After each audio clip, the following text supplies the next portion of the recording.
Bienvenue si vous nous rejoignez sur France 24. C'est la deuxième partie de notre débat ce soir consacrée bien entendu à la Coupe du Monde qui commence ce soir. On en parle avec mes invités. On a fait le tour un petit peu des problèmes particulièrement liés au Brésil, dont on a tellement parlé ces derniers mois et dont on parlera peut-être un peu moins avec le début de ce premier match. On va se tourner tout de suite vers la FIFA, le monde du foot en particulier, plus globalement. Denis Siffert, vous avez écrit une tribune. Peut-on encore aimer le foot ? Quelle est votre réponse ? Ma réponse, c'est oui. J'aime le foot, mais je dis qu'on ne peut plus regarder le foot avec la même innocence qu'autrefois. C'est-à-dire qu'on ne peut pas faire abstraction d'un environnement qui a beaucoup évolué. Mais ce que je dis aussi, c'est que c'est pas seulement le foot. Le foot est un témoin, en quelque sorte, de l'évolution du monde. On a vu le foot et le sport en général pris en otage par les nationalismes, autrefois, avant-guerre, dans les années 50. Il est aujourd'hui pris en otage, ou objet, disons, de convoitise, par le business, par les affaires, par l'argent, etc. Et on ne peut pas oublier ça. Et donc la corruption et des affaires qui se multiplient. Cependant, quand le match commence, il y a les beaux gestes, il y a le jeu, et on est, je contredirais un peu Pascal Boudefas tout à l'heure, je ne suis pas un fumeur d'opium, je ne l'avouerai pas ici en tout cas, mais je pense que quelque part, c'est quand même l'opium du peuple. Mais après tout, on s'enivre avec du bon vin parfois, et ça n'empêche pas de réfléchir en d'autres circonstances. Donc on a le droit d'être double, on a le droit d'être un peu schizophrène même, peut-être pour employer un mot un peu péjoratif. Ne pas oublier l'environnement et puis aimer les beaux matchs. Frédéric Lagneau, pour ce qui est de cet aspect très commercial du foot aujourd'hui, la puissance de la FIFA, la richesse de la FIFA dont on parlera tout de suite, est-ce que vous pensez que le foot a changé de visage finalement ? Est-ce que les intérêts commerciaux ont un peu pris le dessus ? Est-ce qu'ils enlèvent un petit peu de la magie de la chose ? Alors non, je ne pense pas qu'il enlève de la magie de la chose, et bien évidemment il s'est structuré, mais je dirais pas seulement le football, tous les sports. Il est actuel et très courant. J'entends depuis quelques jours beaucoup de critiques à propos de la FIFA. Le FIFA bashing en fait est très à la mode. Alors effectivement on peut critiquer la FIFA sur son mode de gouvernance. La FIFA est critiquée, une commission d'enquête éthique vient de se réunir et posera ses conclusions sur la candidature en fait du Qatar. Mais on oublie souvent en fait que la FIFA, qui organise donc son événement majeur, la Coupe du Monde, et qui représente 90% de ses revenus. Alors, évidemment, c'est un business, parce que la FIFA est une entreprise, au-delà d'être une instance de gouvernance. Une entreprise qui, financièrement, fonctionne très bien. Elle fonctionne très bien, elle a dégagé un résultat net de plus de 80 millions d'euros, des réserves consolidées de plus d'1 milliard d'euros, mais on oublie souvent que le rôle aussi de la FIFA, au-delà d'être une entreprise, est d'aider à démocratiser et à faciliter l'accès au football partout dans le monde. Voilà. Et alors, certains aspects moins connus, par exemple le développement, les actions de développement de la FIFA à travers le programme Goal, ou alors à travers notamment au Brésil, et j'en entends pas souvent parler, en tout cas pas en ce moment, les programmes de redéploiement ou d'aide économique aux 15 États qui n'organisent pas au Brésil des matchs, puisqu'on a 12 stades dans 12 pays, 12 États, parce que c'est un État fédéral aujourd'hui. Ça fait partie en fait des actions de la FIFA, qui, en plus d'être effectivement un business, on va dire, structuré, et ce n'est pas vulgaire, a aussi une action de développement par rapport au football. Et pourtant, Pascal Boniface critiquait pour sa façon de fonctionner, cette loi de la FIFA instaurée donc au Brésil. On parlait tout à l'heure des employés de métro qui avaient fait grève. La chose est arrivée à sa fin en partie parce que 42 d'entre eux ont été licenciés parce qu'ils étaient allés contre ce crime fédéral aujourd'hui à cause de cette loi de la FIFA qui est de porter atteinte à l'image de la FIFA. On est très loin d'un processus démocratique. Ça, c'est une affaire brésilienne. C'est pas la FIFA qui a demandé cela. C'était une grève qui a été déclarée illégale au Brésil. Ça, c'est plutôt du droit social interne brésilien que la FIFA. Que la FIFA impose des conditions pareilles, ça paraît extraordinaire. Les Brésiliens l'ont accepté, c'est pas la FIFA qui l'a licencié, c'est les autorités brésiliennes. Alors c'est vrai que la FIFA n'a pas une très bonne image, notamment par des pratiques clientélistes, parce que le redéploiement d'argent mène aussi à des pratiques clientélistes qui profitent à Sepp Blatter, qui va assurer sa réélection en ayant distribué. Alors donc le bon côté, c'est qu'il distribue des subsides pour développer le football dans des petits pays qui n'ont pas les moyens financiers de la France, du Brésil et de l'Allemagne. Le mauvais côté, c'est qu'une petite fédération de quelques centaines ou milliers de joueurs pèsera autant dans le vote de l'élection que l'Allemagne, que la France qui en compte des millions. Ça joue un peu dans tous les sens. Mais je crois qu'il faudrait revenir ici sur le côté « c'était mieux avant ». On entend souvent en dénonçant le fait que l'argent serait venu tuer le football. Et c'est un mythe qui existe depuis le début du football. Depuis le début du football professionnel, on dit que l'argent va tuer le football. Déjà, quand les usines Sochaux ont commencé à sponsoriser, les usines Peugeot ont commencé à sponsoriser le club de Sochaux, on a dit que ça allait tuer le football. Et donc, à chaque fois, l'argent a augmenté, mais contrairement à une idée reçue, le football n'a pas baissé en qualité, il s'est amélioré. Il s'est amélioré parce que les règles d'arbitrage sont plus sévères. Le jeu est plus rapide, les remises en jeu du ballon sont plus rapides. Les joueurs, notamment les artistes, sont plus protégés contre les tacles en arrière, etc. Donc à la fois, oui, il y a plus d'argent dans le football, mais le jeu s'est amélioré et il est beaucoup plus plaisant de voir un match aujourd'hui que de voir un match il y a 20 ou 40 ans, excepté la Coupe du Monde 70. Mais justement, ce décalage entre la richesse, l'argent qui est dans le foot, au sein de la FIFA. On vient de voir un tweet d'un de nos téléspectateurs, le Brésil ne va pas regarder la Coupe du Monde le ventre vide. C'est ce décalage, finalement, qui choque beaucoup et qui n'a rien fait pour attiser les passions au Brésil ces derniers mois. Oui, donc c'est vrai que ce genre de manifestation, c'est un catalyseur, un révélateur, mais c'est une bonne chose en ce sens. Mais il y a aussi quand même des choses assez scandaleuses qui se passent, et pas simplement dans la comparaison de l'usage qui aurait pu être fait de l'argent qui est utilisé pour les stades. L'argent qui a été investi pour cette Coupe du Monde, les Brésiliens l'ont vu doubler entre le moment où l'organisation a été décidée et le moment où les stades ont été réalisés. Donc ils ont eu l'impression de quelque chose de pas contrôlé, d'une dépense non maîtrisée, qui ont été submergés par l'argent. Et ça, je crois que ça a beaucoup joué de façon négative. Et puis enfin, et là, c'est pas tellement le Brésil, mais il y a quand même cette affaire du Qatar, qui est potentiellement un énorme scandale qui implique la FIFA et beaucoup d'autres choses, y compris des pouvoirs politiques. On sait que ça a démarré paraît-il, un dîner un petit peu secret, et même très secret, à l'Élysée avec l'ancien président Sarkozy. Et on voit bien que là se mêle le politique, l'argent, etc. Et c'est en cela que le football, d'ailleurs, n'est pas que le football, mais le révélateur d'un état du monde. Et justement, Frédéric Lagneau, c'est la presse britannique qui a beaucoup parlé de cette possibilité. Une investigation est en cours, on en saura plus dans quelques semaines. La presse britannique très inquiète sur le fait que le Qatar ait été attribué, on lui a attribué donc la Coupe du Monde 2022. Contre quoi ? C'est la question finalement qui se pose. Alors, je ne prendrai pas parti. Une commission d'éthique qui s'est réunie, qui prononcera ses conclusions très bientôt. Évidemment, l'un des problèmes majeurs est l'organisation au-delà des aspects de financement et d'accusation de corruption sur lesquels je ne vais pas m'exprimer. Il est évident que jouer la Coupe du Monde en plein été au Qatar, dans un pays qui fait pratiquement 50 degrés en plein été, c'est très compliqué techniquement dans les matchs, enfin, dans les stades et en dehors des stades. Oui, mais alors, si je peux me permettre, c'est la même chose. Je veux dire, vous prenez, en disant cela, vous impliquez dans le débat. C'est-à-dire qu'effectivement, cette aberration qui consiste à donner la Coupe du Monde au Qatar fait qu'on n'est pas difficile d'imaginer qu'il y a eu d'énormes contreparties. Parce que le jeu, le football, ne sont évidemment rien dans cette affaire. Ce n'est pas une terre de football. On ne va pas jouer à 50 degrés en plein été, ou alors on va faire des travaux pharaoniques pour faire des stades réfrigérés. Donc il y a autre chose derrière, c'est évident. C'est une forme d'aveu. Le fait qu'on ait choisi ce pays, une forme d'aveu, disons, de la magouille et du foot business. On a dit la même chose lorsqu'on a accordé la Coupe du Monde aux États-Unis en disant c'est pas une terre de football, qu'est-ce qu'on va faire là-bas ? C'est du business parce qu'il y a un marché à conquérir. On a dit la même chose en 2002. C'est pas une terre de sport quand même. Non, mais c'est une terre de business. On a dit aussi la même chose en 2002 quand on a attribué la Coupe du Monde à la Corée et au Japon. Ce sont pas des terres de football, on y va pour le business. Et il y a aussi des critiques sur l'Afrique du Sud. Quand les Jeux Olympiques ou la Coupe du Monde ont lieu au Mexique, on disait jouer au ballon à 2000 mètres d'altitude d'altitude, avec des chaleurs, etc. C'est aussi difficile. Le but de la FIFA, alors on verra s'il y a corruption ou pas. Attendons une enquête impartiale avec un procureur américain. Normalement, on saura. Et je crois qu'aujourd'hui, quand il y a des actes clairs de corruption, ils ne restent pas cachés, aussi bien sur le plan interne que sur le plan international, très longtemps. Donc on saura la vérité. On saura s'il y a eu corruption ou pas. Mais en tous les cas, la logique de la FIFA, c'est d'étendre son empire.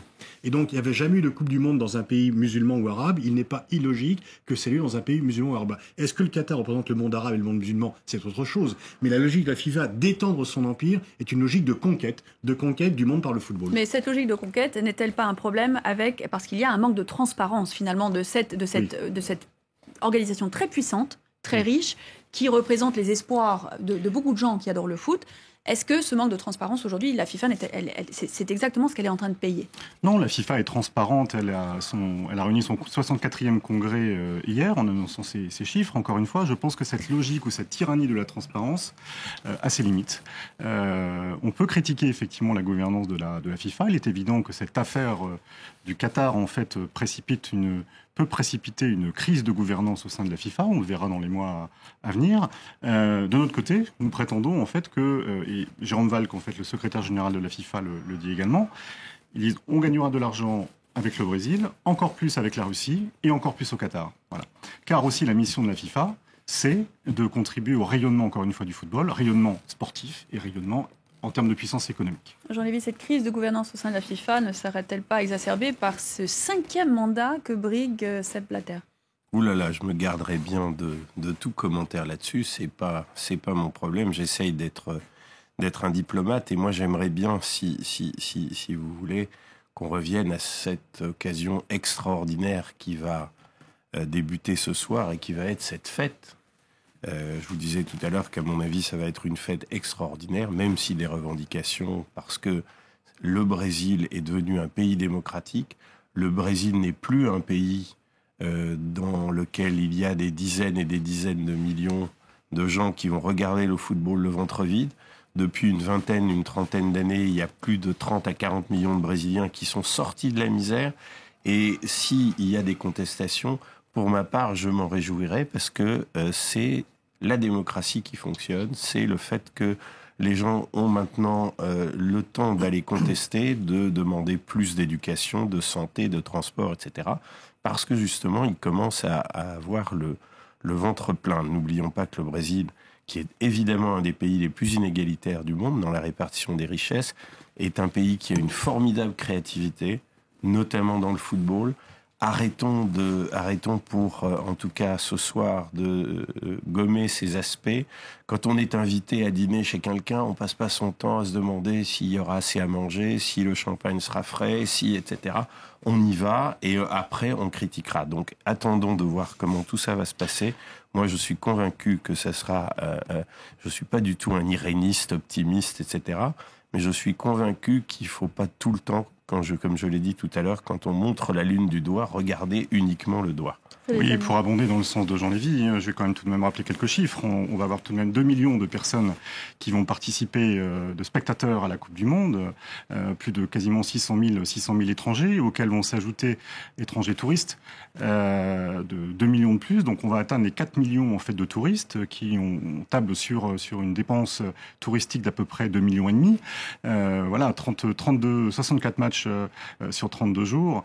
Ça va être une fête absolument magnifique et aussi très, très rentable pour tout le monde et pas seulement pour la FIFA. On regardait justement à l'instant les images en direct de Sao Paulo où doit commencer très bientôt cette cérémonie d'ouverture de la Coupe du Monde. Pascal Boniface, ce sont les noms de Neymar, des joueurs que retiendra l'histoire bien après qu'elle ait oublié ceux des dirigeants dont on parle. Effectivement, qui fait un peu une gestion à la papa, c'est une gestion clientéliste. La FIFA a pris un rôle beaucoup plus important qu'il y a 40 ans et il la gère comme il y a 40 ans. Donc il y a un problème. Ce que l'on peut craindre, c'est qu'il soit réélu par sa pratique clientéliste. Mais enfin, en même temps, on voit souvent en France ce même type de choses. Donc c'est la vie, on verra bien ce qui se passe en 2015. Mais c'est vrai que quand on regarde le match, eh ben, on attend, je crois qu'on est tous impatients autour de cette table et plus largement dans le pays de voir des gestes extraordinaires, de voir l'ambiance monter, de trembler un peu lorsque notre équipe que l'on soutient va jouer. Et puis il y a dans ce pays plusieurs soutiens. Il y a des gens qui soutiennent à la fois la France et le Portugal, la France et l'Espagne, la France et l'Algérie, et tout ça est très bien. Et donc espérons que ça soit la fête au Brésil. Ça, je suis persuadé que ça le soit, mais que ça soit également la fête en France. Il est dommage qu'il n'y ait pas d'écran géant à Paris. Non. Ça y est, bon, ils sont revenus sur cette abominable bêtise. Et donc, ayons des fêtes collectives, profitons de ces grands moments pour célébrer ensemble le jeu, l'amitié et l'effervescence.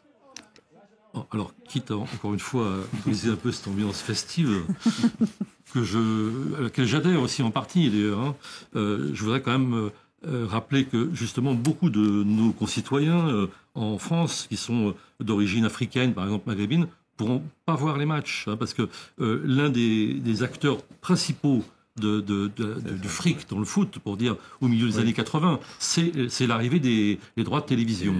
Il y a eu une surenchère au milieu des années 80. J'ai lu avec intérêt le numéro de Politis de Lucifer où vous dénoncez cela, sauf qu'auparavant, avant qu'il y ait ces opérateurs privés, les autres matchs n'étaient pas retransmis. Oui. Auparavant, sur TF1 ou France Télévisions, il n'y avait que les matchs de l'équipe de France et les grandes équipes qui étaient retransmises. Il y a même eu une époque où il n'y avait pas la télévision, et où donc on ne voyait rien. Et donc là, on parle de l'époque d'aujourd'hui où il y a la possibilité, en effet, de voir sur les chaînes gratuites, l'équipe d'Algérie, l'équipe africaine n'est fait pas on ne verra pas les matchs de ces équipes-là. Ça, c'est un peu regrettable. Il y a eu en effet une surenchère qui, elle aussi, témoigne vraiment de l'un des acteurs principaux, disons, du business. Ce sont les télévisions. C'est, dans les années 80, ça c'est un vrai problème. Si vous permettez, je ne voudrais pas que l'on mélange en fait le sujet des droits médias, le sujet des audiences et le sujet de l'accessibilité.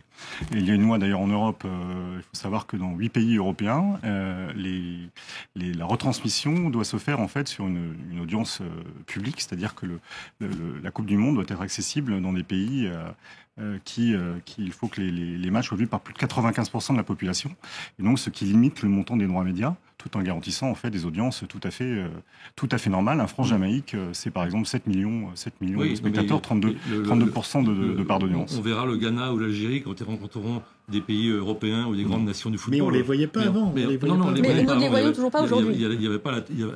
Il faut payer 12 € par mois. À un moment donné, il n'y avait pas la télévision. Et puis ensuite, il y a eu en plus, évidemment, un contresens par la Ligue de football et la Fédération dans les années 60 qui pensait que les télévisions feraient concurrence, une concurrence déloyale au stade. Ce qui était une aberration. Mais enfin, ils sont excusés. À l'époque, on n'avait pas les éléments pour mesurer qu'au contraire, ça servirait plutôt l'audience des stades. Donc tout ça est vrai. Mais aujourd'hui, on est dans une autre situation et on a l'impression quand même qu'il y a un rapport un peu nord-sud dans cette affaire qui est assez gênant au travers de cette histoire de télévision.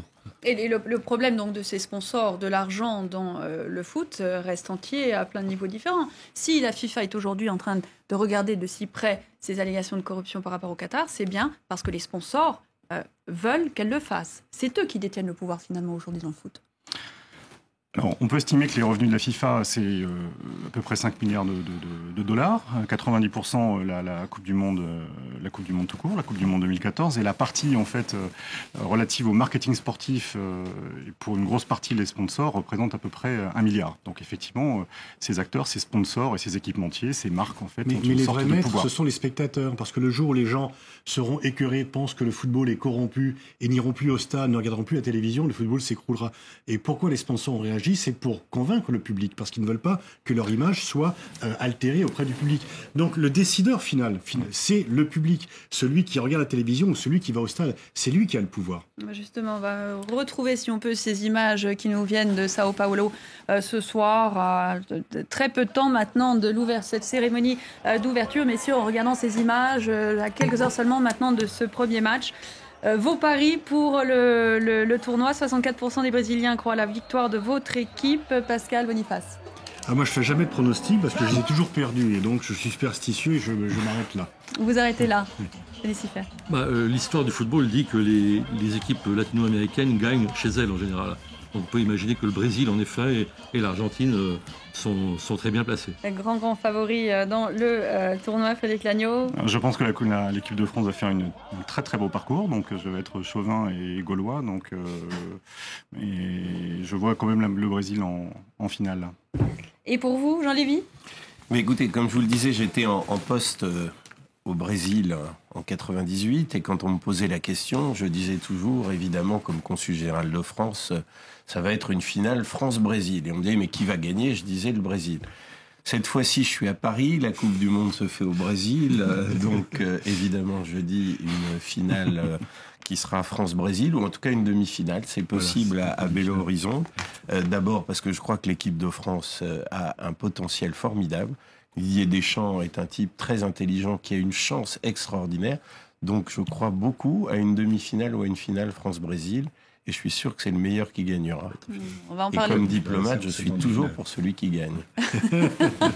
On va en parler tout de suite avec Karim Yayaoui. On va voir ce qu'on en dit sur les réseaux sociaux ce soir. J'imagine qu'on parle beaucoup de ce coup d'envoi de la Coupe du Monde. Alors on va parler un petit peu plus tard des pronostics, mais c'est vrai que les images qui ont fait le tour des médias et des réseaux sociaux, ce sont ces images un petit peu de violence du côté de Sao Paulo, notamment celle de ce manifestant qui a été repris par beaucoup de sites d'information, encadré par des policiers, emmené manu militari, et même cette image qui a choqué un certain nombre de twittos. Alors qu'il est maîtrisé, on lui remet une couche de lacrymogène.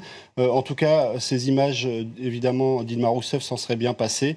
Cette journaliste du Huffington Post, Charlotte Meredith, publie elle aussi sur son compte Twitter des images de lacrymogènes. Et puis cette image assez impressionnante aussi partagée sur Twitter du dispositif policier. En tout cas, ce sont les forces de l'ordre rassemblées avant le dernier briefing. Des images qui montrent la détermination de certains manifestants ici face aux forces de l'ordre. Et puis cette photo qui était aussi reprise par les médias de ce manifestant qui dit en gros qu'il n'y aura pas de Coupe du Monde. Ce n'étaient pas les images qu'espérait Dilma Rousseff. Clairement pas, et certains twittos publient justement ce visage de Dilma Rousseff fortement contrarié. Alors l'image n'est pas du jour, mais en tout cas elle a servi à illustrer le fait qu'à quelques heures du coup d'envoi du premier match de cette Coupe du Monde, eh bien, on voit que les choses du côté de Sao Paulo se passent plutôt mal.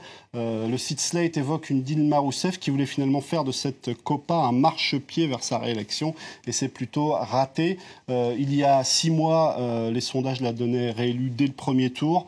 Ensuite, sa cote de popularité est tombée à 37% avant de remonter légèrement. Alors, elle redouble d'efforts, comme lors de sa dernière apparition télé, relayée ici sur le site du Monde, où elle a tenté de défendre cette Coupe du Monde et ses bienfaits en expliquant que toutes les infrastructures qui ont été développées, eh bien, les touristes vont pas repartir avec dans leur valise. En tout cas, elle a bien du mal à convaincre une partie de la population, celle qui, sur les murs de certaines villes, dit son hostilité avec des peintures comme celle-ci. En tout cas, évidemment, certains médias ont fait le parallèle avec d'autres Coupes du Monde. Que faire des infrastructures ? Est-ce que c'est vraiment rentable ? Ici, un article sur la dernière Coupe du Monde, celle en Afrique du Sud, où on évoque notamment les difficultés qu'on a pour utiliser un stade du côté de Cape Town. L'équipe locale a joué très récemment. Le stade accueille 55 000 personnes en théorie. Eh bien, il y avait 400 supporters qui étaient présents. Donc on s'aperçoit que ce n'est pas forcément très facile la vie pour les stades après la Coupe du Monde.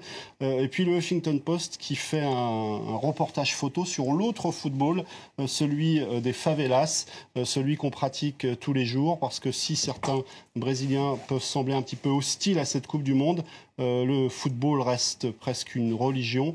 Des images à l'antipode d'une photo qui était assez partagée sur Twitter, une photo paradisiaque, celle du camp d'entraînement de l'équipe d'Angleterre.